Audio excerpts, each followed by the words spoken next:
I just woke up and there's a newsletter in Korea about Tier 4. This is the latest information and there won't be any more until the update happens at July 10th. So Tier 4 update is going to be at July 10th for Korea. Some details and questions are all covered, but anything beyond that we'll need to have the patch released to see. So unless there's a mistake, there won't be any more information on top of this. Let's go over it now. So the Tier 4 region, Kurzan North, can be accessible at eye level 1600 with completing pre-quests to progress the story. The content to farm T4 gear and accessories are at different eye level, which is 1620 plus, which it talks about it a little bit later. When you reach the new region, you'll get a Kazuros war board. This is it here. This is a new board that gives you access to all T4 content. And Kanuat Fortress is the first content. You need to be eye level 1620 for this and finish the story. This dungeon can be run alone or party of 4 and 3 times a day per character. This dungeon itself is categorized as farming, a dungeon where you get your initial armor pieces of tier 4. So there's a high chance you don't need to run this dungeon after you get all your relic armor pieces. I may be wrong, but I hope I'm correct that you don't need to run this anymore after you get all your pieces.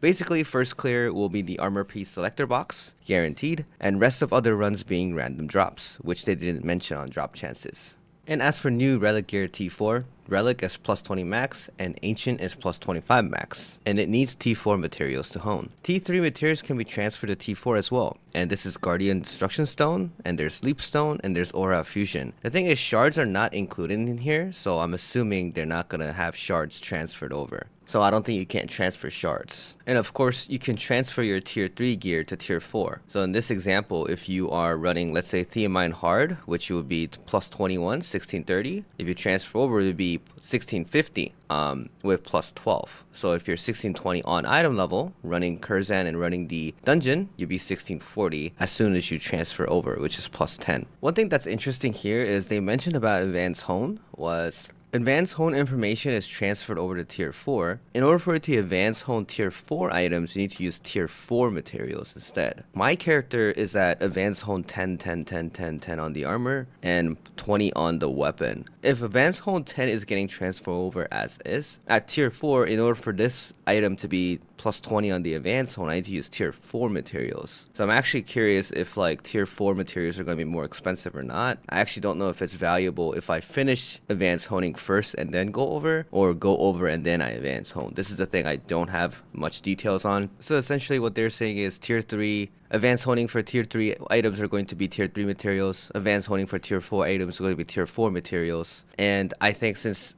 tier 4 material is going to be much more expensive, maybe doing advanced hone up to 20, it might be a better idea, but I'll probably need to talk to more people to figure this out. I may do it on my Gunlancer for plus 20 on all the advanced hones.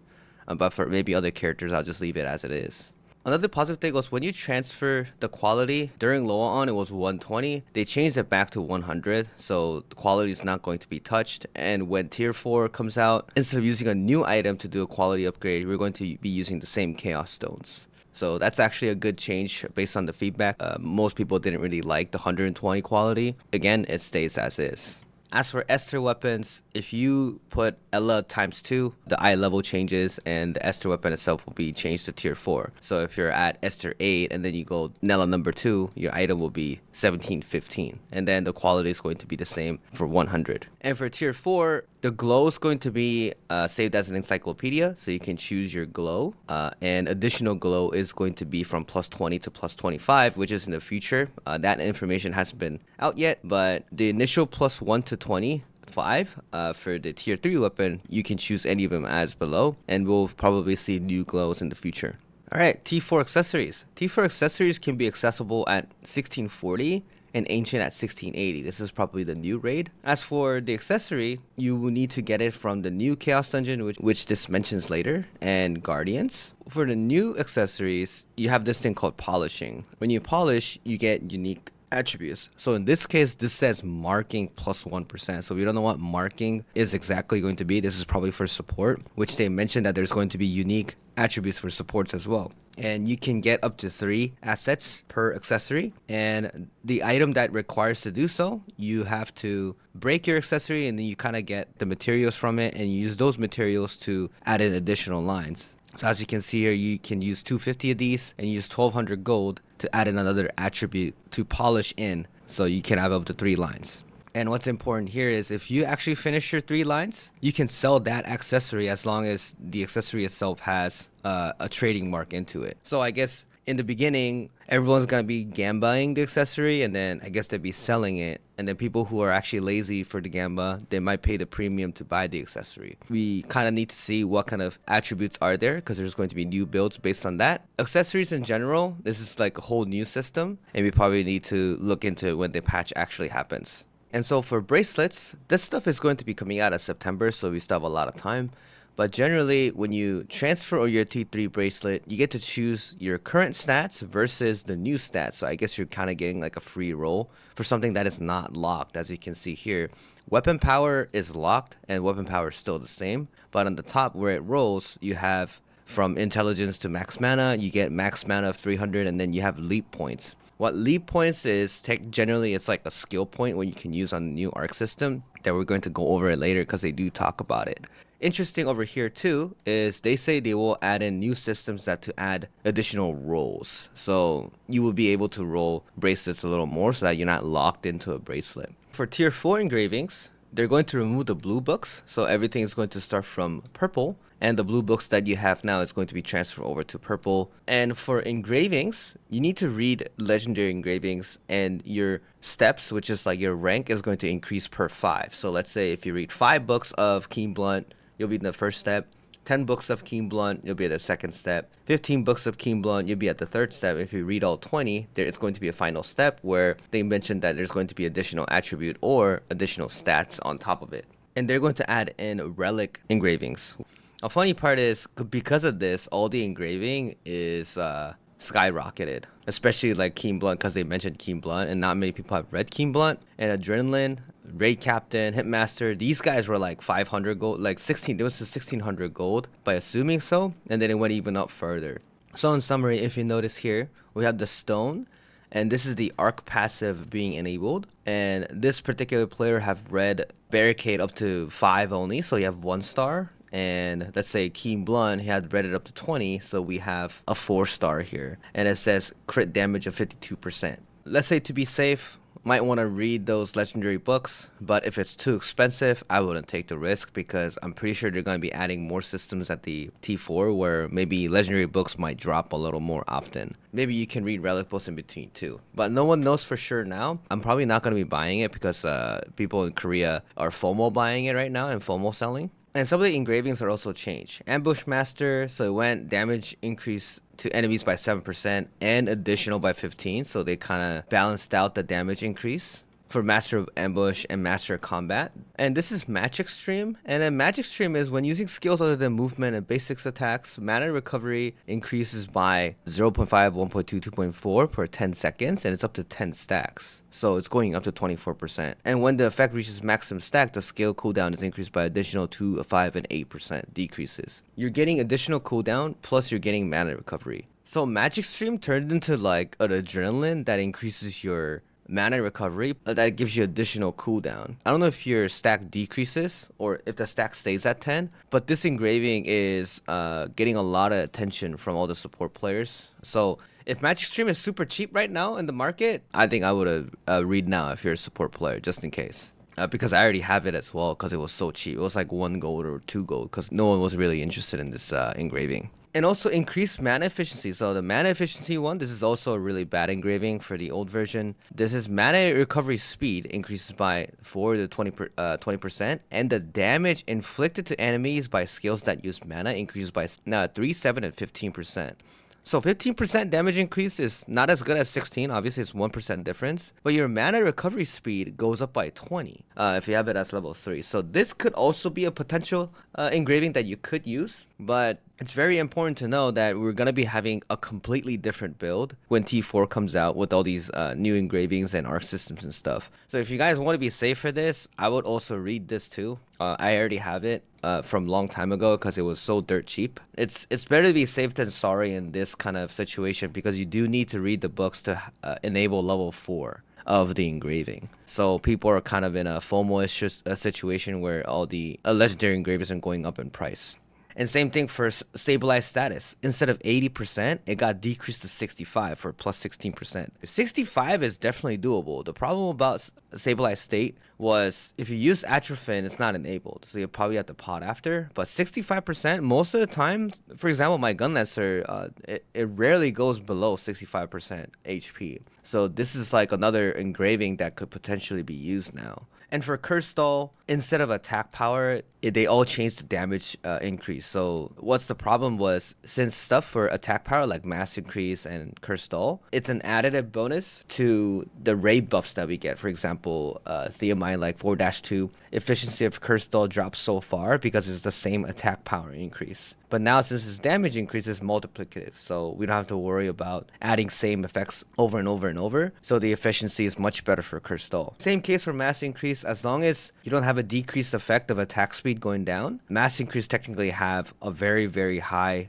damage increase engraving because it'll be 18% instead of 16. Players that are using mass increase or classes that are using mass increase, it's pretty good. And for precision dagger, I skipped this here. The critical hit damage is reduced by 6% instead of 12%. Classes that uses precision dagger but was really scared about losing the 12%, they don't have to worry about it too much now too. So all the engravings kind of like changed over. So we probably have to punch in the new numbers to see which is the most effective engraving. Either way, it's pretty exciting to see, and the engraving prices are skyrocketing right now. Ability stones, new stuff only activates when arc passive is activated, and there was been a misunderstanding for Loa-On. It was 6, 8, and 10 as shown here. So this is actually wrong. What they're actually saying is 6, 7, and 9, and 10. So if you have a 6, 6 stone, it will be level 1 bonus of whatever the engraving is. And if it's 7, it'll be level 2, 9 will be level 3, and then 10 will be level 4. And for Adrenaline over here, it says if you have an ability stone that is, let's say, a 7-7, the additional attribute that you get is additional attack power is increased by 0.4, 0.5, 0.7, and 0.8. On top of what I have here, which is if you read 20 books of Adrenaline, it says additional crit rate is increased by 6% and attack power is increased by 4%. But if you're reading the Relic book, it shows up here. If you have level 4 of Relic, it says your crit rate is also bonus increase from 1.5, 3, 4.5, and 6%. So your crit rate can also increase by 6%. So Adrenaline could technically be a plus 12% crit increase based on if you read the Relic engraving or not. So this is actually pretty exciting if it's coming out as it is. And if you have the ability stone on top of that, it's going to be additional attack power on top of it. So if you have a 10 stone for Adrenaline, it's going to be 0.8% on top of that. So the rock cutting strategy might be completely different based on what kind of things that you're going to be aiming for. What's really important here is everything is going to be mathematically different. So we probably need to see what exact changes that we're going to get. We'll probably need to put new builds up to see how it goes. And another thing that they added here is, so if you have something that is over 9-7 stone, you have a special effect on top of everything. And this special effect as your basic attack power is going to be increased by 1.5% on top of everything what you have. So if you technically have a 9-7 stone, you're going to be getting the ability stone attribute. On top of that, you're going to have a 1.5% damage increase. And again, all this stuff, it'll be activated when you activate your arc passive. Everything here is going to be not available if you're using your old build. And the stone that you have for tier 3, you pay more to transfer to tier 4, and it's about 3,000 gold per. For Relic, it used to be 6k, it used to be a lot more expensive, but it got decreased to a lot less. And going over to tier 4 gems. And something that is different about the tier 4 damage gem is for supports, it's going to have additional attributes. And it seems to be from level 7 or level 8 because the example in this particular picture is level 8. And as for Bard, if you have a damage gem of level 8, it says Serenade skills effectiveness is going to be increased by 8%. And on top of that, your attack power is going to be increased by 0.8%. And for Paladin, your Heavenly Blessing is going to be increased in damage, but also effectiveness by 8%. And as for effectiveness, they're mentioning things like increase in healing, increasing amount of shield, and increasing in buff efficiency, as in like higher damage and buffs. And also for tier 4 gems, you need to be item level 1640 or higher to transfer or fuse tier 4 gems. So equipping the tier 4 gem itself is going to be limited by 1640 eye level. And for transferring the gems over, it seems like you're just minus 2ing it. So level 10 is going to be 8, 9 is going to be 7, 8 is going to be 6, etc, etc. If your gem skill is Heavenly Tunes, it's going to be Heavenly Tunes again, so you don't need to re-roll for different skills. The event gems are not categorized to be transferred over either. So event gems are going to be tier 3 forever. For Season 2, the Tier 2 gems were increased in damage, etc. when you do it in a lower end. But for Tier 4 and Tier 3, the gems efficiency is going to be the same. Well, if, for example, if you're doing Tier 4 content, you equipping Tier 3 is not going to like halve the damage like how Tier 2 and Tier 3 works. Your Tier 3 gem is technically staying its value as increase in damage. It's just that Tier 4 gems are just more powerful in general because they're adding efficiencies on top of it. So looking at the gem prices, for those of you who are wondering, it's actually increasing right now because they do realize that they can use level 10 damage gem. This used to be the same price as cooldown gem, but today it just skyrocketed a little bit more. Maybe it might reach its value again, but we'll see how it goes. For Korean users, if you have bought it when it dropped during FOMO, it was the right choice. Since you can still use tier 3 gems, their value is not as lost as you think. Okay, so for tier 4 new content, it's called Curzan Frontlines. And this is like a chaos dungeonist thing. You use 100 points per run, so you're doing this once per day, and if you use rest gauge, it'll be once per 3 days. The item level requirement is 1640 and 1660 for the next one, so it'll be Avidal Strat 1, Avidal Strat 2. The content itself is pretty interesting because you're going to be staying in one place and you're defending hordes of enemies, so you don't have to like walk around and go to different stages like what Chaos Dungeon is doing. So I'm kind of excited about that. I'm running Chaos Dungeon twice every 3 days. I'm probably going to be doing that until the update. And we're going to be getting a new Guardian, Agiros. This guy kind of looks like the dark version of Carl. This is an item level 1640, and they do mention that you can practice Just Guard here. And within beating this Guardian, you'll get tier 4 materials, accessories, ability zones, and you have a chance to get a new skill rune called Vision. And the Vision rune was over here. This is like a relic rune. It's increased casting speed of a skill and additional stagger damage increased by 20%. So we don't know if it's going to be released as is exactly, but we can get this new rune from this new Guardian. For additional content on top of that, there's going to be a new cube as well, and the requirement is going to be item level 1640. And additionally, there's going to be a Chaos Gate for 1640 plus. So this is a tier 4 Chaos Gate. And a new system is added within the Curzan warboard. Basically what they're explaining is something like we're in a war state, and if all the users within Lost Ark Arcadia, when they're just fighting, and they're going to be increasing some sort of a system, like a universal system. So for like Rohenda and Lutera over here, we do 5% more damage on named monsters. And this is something that is stackable based on how many players are actually contributing to the warboard. So essentially when I looked at this kind of looked like Helldivers, where you know how Helldivers, it kind of fills up the universal gauge to get additional buffs and stuff. It's kind of like that. Since the battle level is increasing to 70, your skill level is going to be max 14 now, and your tripod limit is lifted. And what this means is, you know how you have limited tripod of 18? This doesn't exist anymore, so you can actually have additional tripods, the things that you couldn't have leveled. For example, you know our Nella, I can't increase the Nella's efficiency because I ran out of tripod points. And when this update happens, I can have efficiency on Nella now.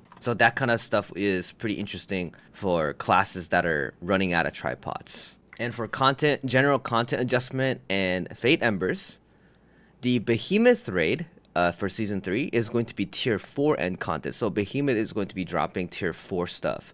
Tier 4 materials, Tier 4 accessories, etc. So Behemoth is going to be very important raid to run to, which I mentioned before is I actually don't like Behemoth that much. But this is actually the reason why I mentioned on the past video that Behemoth is going to be the first content for Tier 4. And this is the reason why the global version is getting Behemoth on top of T4. Because Behemoth raid itself is going to be the starting point to get additional mats and materials.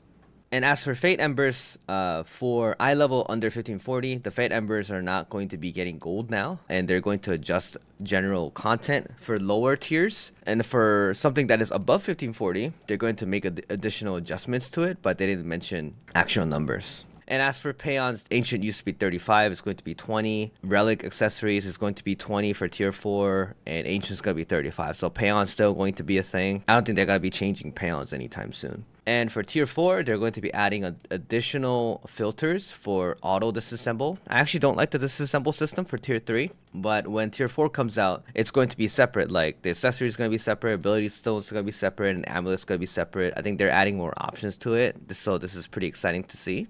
Okay, going over arc passive here. So this arc passive is a new system. If your arc pass build is weaker, you can turn it off. If your arc pass build is stronger, you turn it on. So therefore, if you have a fresh character 1620 and you get the armor, you will turn the arc passive on. But if you have a finished character of like a 9/7 stone with full accessories to great quality, you will turn it off for a while, I think. And this is going to be decided when the system actually comes out and doing the mathematics. But for now, you have another option for a new player to actually try out the new system out. For example, the armor pieces give you different assets. So you have a tier 1 asset, 2, 3, and 4 assets. And as they mentioned here, tier 1, you have general attributes like crit or like swiftness, essentially. We have crit as level 10, and then you have swiftness as level 30. And level 2 and 3 is going to be something additional on top of it. So maybe like crit rate, additional cooldown, general things. For tier 4, it's going to be unique attributes per class. Whereas it's going to be a new thing that we have never seen before. It's basically like the League of Legends rune system going downward, as you can level up based as it is. So we probably need to figure out and do the mathematics accordingly. This is the accessories. Enlightenment accessories. If you have all the accessories, you have 85 points total, and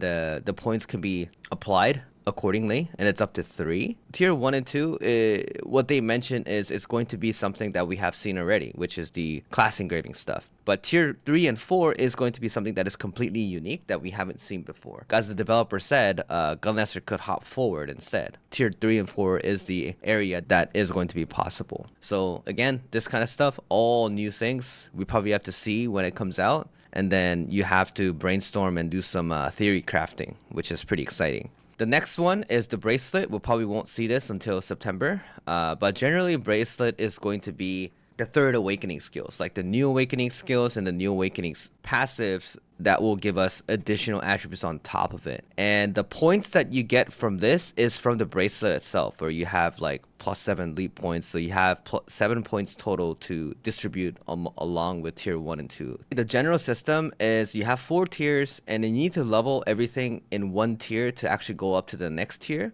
And if you are over level 50, you will get additional points in each category. So the Bracelet will help, and then your battle level will also help. So if you're 70, you'll be having +20 points to allocate within all the systems.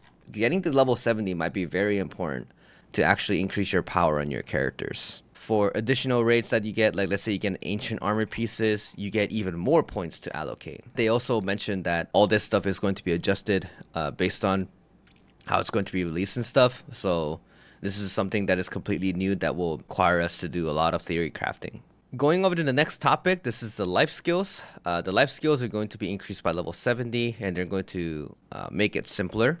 And for super armor, as they mentioned, there's no more super armor. That's because super armor is going to be inserted as default, where you know how you guys are excavating and then you get hit and the excavator gets canceled. If you don't have super armor, it's going to be there by default. The fusion materials to craft, it's going to be the same for any life skill. So you can actually do any life skills to build fusion materials very easily. And for fusion materials, tier 4 life skill materials is going to be mixed with tier 3 to craft the fusion materials. So we probably have to see what the actual amount that is required to craft it. But what's pretty important is you can use any life skill materials to do so. So you don't have to do like fishing and excavate. Excavate's still the fastest because it does use the most life energy. But this opens up for more options for people who are doing life skills to create some additional gold. This is like an Esther thing. You need a Esther soul. You need the Esther energy, and then you need a life energy kit to level up your Esther weapons. They said you can create Esther the romantic kit with tier 4 materials. The general one, the tier 3 one, is going to be decreased in material, so it might be a little bit cheaper, but still Esther is insanely expensive. Additional assets is the life skill stuff. They're going to be optimizing a little bit. For excavate and hunting, they're going to be adding new ones, new materials, and for other ones they're going to be removing some so that it gets more optimized. you're not going to be getting platinum field tickets anymore. So the one that we have right now for excavate hidden maps and platinum field tickets, they're not going to drop anymore after season 3. The tickets that you have, they're saying you can use it now. You can use it later too, but they're not going to be giving you additional ones anymore. And on top of that, for life skills, they're going to be adding like mini games for pretty much every single life skill. You can use active skills and all this stuff. So generally, the life skills in general are going to be all adjusted because we need to get some tier 4 fusion materials. And this is the guild stuff that they talked about for Loa on. In summary, you can join by a roster. The missions are going to be much easier. Guild content is going to be different. The research is also going to be different. So for the Stronghold, instead of the traveling merchant, there's going to be a rune merchant, 2 rune merchant placed at the marketplace. And the runes that they sell is based on the quest that you have cleared. So if you actually join your friend's Stronghold, you can buy the runes that you don't have, but your friend has. So something like this to help the newer players to catch up as well if you don't have a certain rune. For tokens, we have green, yellow, and red, right? So all that is going to be 1 token, and it's going to be green tokens. And generally, Strongholds, it's like complicated. It's like a lot of buttons everywhere. All this stuff is going to be optimized. And this is including like research things that we need to do or not do. All that stuff is going to be simplified to help newer players to actually understand what they're doing when you're in the Stronghold. Lastly, the additional stuff, engraving support is going to be on by default, but when you go to Arc passive, this is not going to be enabled anymore. So this is for a completely newbies, and this is for existing characters that are below 1620 to help people that they don't have to worry about calculating engravings. Your accessory is essentially going to be combat stats now, and you don't have to worry about engravings anymore because you can set to 5. So when you're like a new player that's reading it or just coming back, or if you're a returning player that's like 1580, you'd be using this system, you'd be having a little bit higher combat stats, and then going over to tier 4, start learning the arc passives and theory craft from there. And level 6 and 7 gems are going to be distributed as bound gems if you clear like raids and things. So if you're doing the solo raids, you'll be clearing the raids, and then you get to buy additional gems that are event gems. They're bound to you, and it's up to level 7. Going over honing in general, the Bracelet gear, which is tier 3 1390, up to plus 15 is going to be 100% decrease in gold, so it'd be silver. The success rate is going to be ×2, and the experience required is going to be decreased by 40%. And up to plus 20, 1 to plus 20, the amount that you require plus the materials that you require is going to be decreased by 50%. So it's going to be pretty much free to get your Bracelet gear to plus 20, and which is before a con gear. So getting to a con, which is 1580, is going to be very, very, very easy. Getting set level 3 bonuses is going to cost you 1,000 instead of 3,000, and 500 instead of 1,500. So it'll be a third of a price. Battle experiences that you get from 50 to 60 is going to be much higher. So you'll be getting to level 60 much faster too. And going over elixirs and transcendence. So this is not as good as you guys would think would be. As they said on Loa, they decrease the amount of gold that is required to do so and the materials that you get. So for transcendence, per card is going to be 140 gold instead of 230, and the amount of fire that you get by defeating Theomine is going to be increased 2 times, so you'll be transcending at a much faster rate. And for armors, it used to be 1850 to try again. It's going to be 925. So generally, it just got cheaper. Transcendence just got cheaper, and then you get to get fires at a much faster rate. And for elixirs, per try, it used to be 280 gold. It's going to be 140 gold, and the amount of catalyst that you need instead of 5 is going to be 3. So it just got cheaper as well. I kind of wanted different things, but this is the change that they're doing right now, and hopefully they do more changes in the future. And as for transcendence, this stuff is actually pretty simplified as is, where you have the armor going like you get this buff, and then for this many seconds you get that. Instead, you just get 2,000 weapon power and 2,000 weapon power and